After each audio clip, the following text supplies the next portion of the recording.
Brought to you by 1AAuto.com, your source for quality replacement parts and the best service on the internet. Hi, I'm Mike from 1AAuto. I hope this how-to video helps you out. And next time you need parts for your vehicle, think of 1AAuto.com. Thanks. In this video, we're going to show you how to replace the spark plugs on this 2003 Nissan Maxima. Pretty much the same as any Maxima that has this 3.5 liter motor in it. You'll need a T30 Torx driver, a 10mm socket, as well as a 5/8 spark plug socket with an extension. You'll also need a 12mm socket and some pliers and probably a flat blade screwdriver. In the first part of the video, we just show you how how simple it is to replace the plugs, the front 3 plugs. The rear 3 plugs, you do have to take the upper intake plenum off. So in the second part of the video, that's what we show you, is how to remove and reinstall that upper intake plenum. Okay, start with the T30 Torx driver and remove the 4 bolts that hold the top engine cover.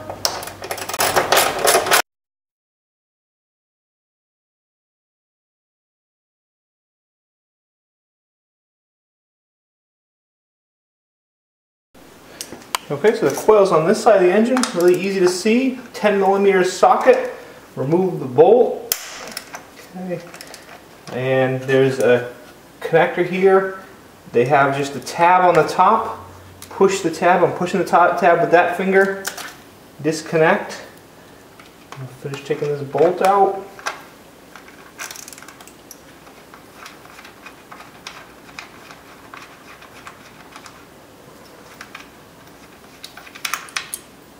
Okay, and then the coils come right out.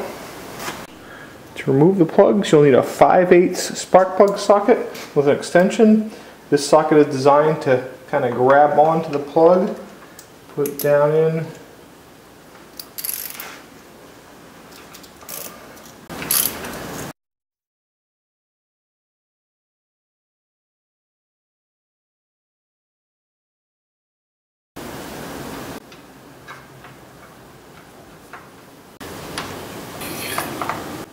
Okay, so the plug comes up. You can see I have some paper towel. My socket's kind of old, so the extra piece of paper towel just helps grab onto the plug. Okay, when you reinstall the plugs, either new ones or if you're just checking your old ones and reinstalling them, you want to make sure that they're gapped correctly. It should be 0.044. Okay, so I have my gap tool here, 0.044. Good check on the condition too. These things go in, it's nice and perfect. A little bit of resistance when I put my gap tool in there. So that's good. Just make sure that it's set right into the spark plug socket really well. Down in carefully. Nice and centered. And starts going right in. Okay, and I'm just going to fast forward here as I put them in. And when you tighten up spark plugs, you generally want to have them between 20 and 25 foot-pounds, which is not overly tight. You want to be careful not to over-tighten them because they can cause problems coming out when they're done with their life. Okay, new coil from 1AAuto, just like the original. It's going to go right in there just the same.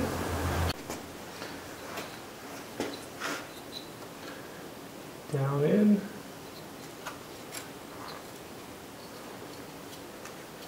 Make sure it pushes straight down. Reconnect the lead.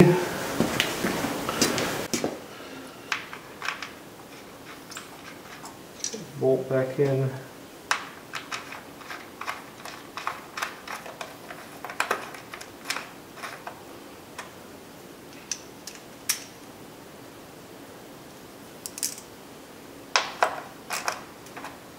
Okay, and then you can see the 2 in the front here, just as easy as that one. And you may be saying, well, how about the rear ones? Well, the rear ones are pretty easy, but you do have to take this intake plenum off. And I'm going to show you that real quick.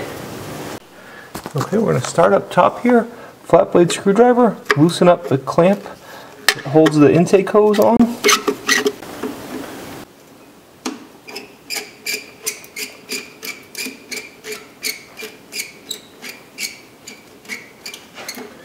sure that's nice and loose.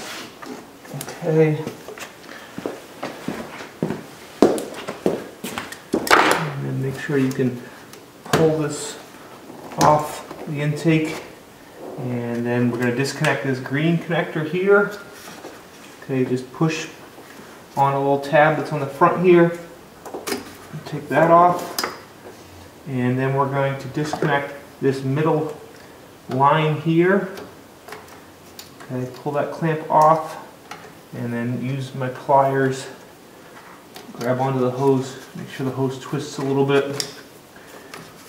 And pull that off.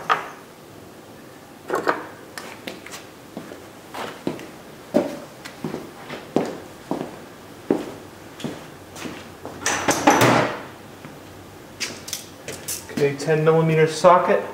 We're going to take off this bolt here.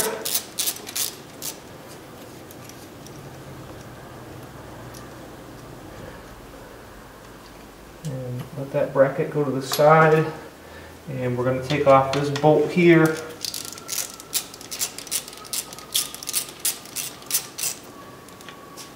Okay, put these up there.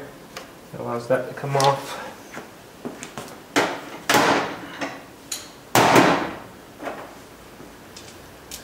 Now we're going to use a 12mm socket.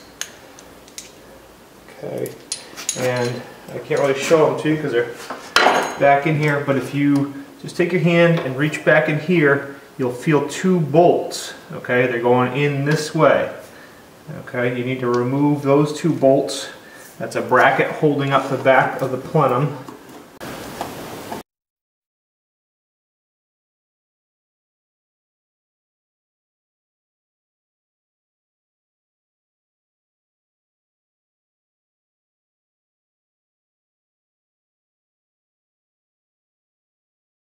And as I'm looking back here, I can see that there's another vacuum line. I'm just going to use my pliers.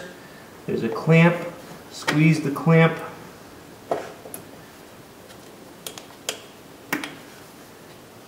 Okay. Move the clamp off. Use the pliers. Get the hose to twist. Pull it off. Take my extension, and there are two 12mm nuts on each end, and then three 12mm bolts to remove.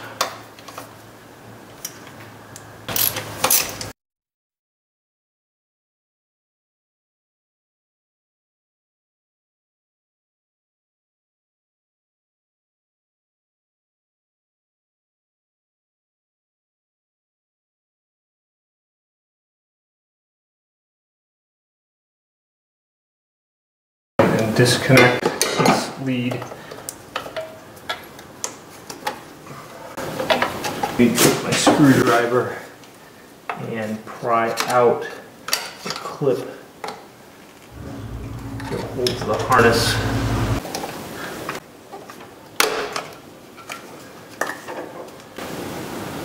Let's take a screwdriver and again pry the clip off that holds the harness. You should be able to push on the two teeth on each side.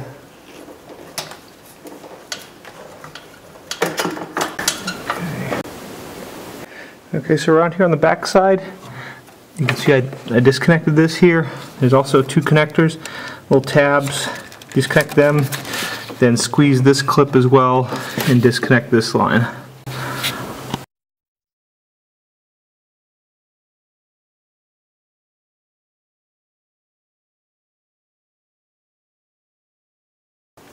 Pull these two vacuum lines up and out of their clip, vice versa. Disconnect that connection. And pull up. Now you can lift it up and position it out of the way enough. show you here. You can lift it up and out of the way enough that you can now get to the coils. May want to just have somebody help you out, lift it out of the way for that middle one. That's probably the most difficult one. And I'm just going to fast forward as I put the plenum back on. It's pretty much a reverse of the procedure. Make sure that there's nothing, no wires or anything between the upper intake plenum and the lower intake before you put it down. Get it down into place. Make sure that you get the intake hose over the opening of the plenum on the driver's side. You can see down there, it's and just make sure you get it down in place. Move that out of the way. Just check underneath, make sure that there's nothing between the plenum and the engine intake. I can see it go down on this stud here.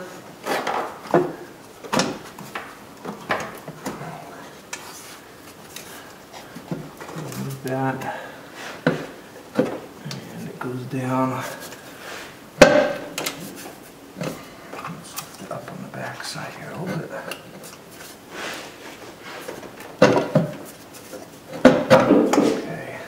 There.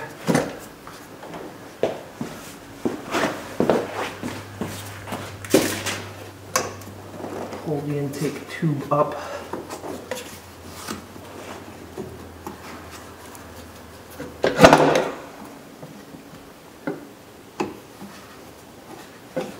Okay, into place.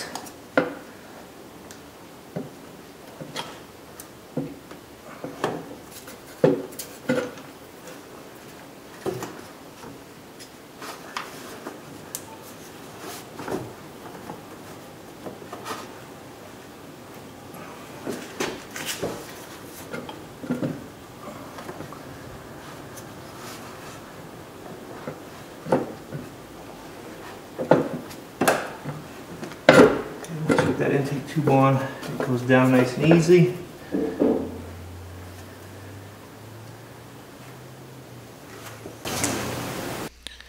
Okay, once it's in place, take and put the 2 nuts and the 3 bolts that hold the upper intake to the lower intake. I put those in place. Then I actually put the 2 bolts that hold the rear of the intake to the bracket, put those in place and tighten them up. And after I've tightened those rear ones up, then I tighten the plenum down. And you want to tighten it down to about 25 to 30 foot-pounds. And then just carefully, I basically kind of try and go methodically from the passenger side rear, reconnect the 2 connections back there, and there's 2 vacuum lines, then come around to the front and bolt on the 2 brackets and make sure that the connections are reconnected, then around to the throttle body and air intake side, bolt everything back together, make sure all the electrical connections are connected and all the vacuum connections are connected. And basically what I do is, after I'm done, I just look very carefully around. You basically look for any clean or shiny spot. Basically when you take connectors apart, you'll notice that they're dirty, but then when you take them apart, the part that had fit together is nice and clean. So it's a good idea just to look around, look for any clean spots or shiny spots that might indicate that there's something that hasn't been reconnected. And once you have it all reconnected, then you can put your intake cover back on.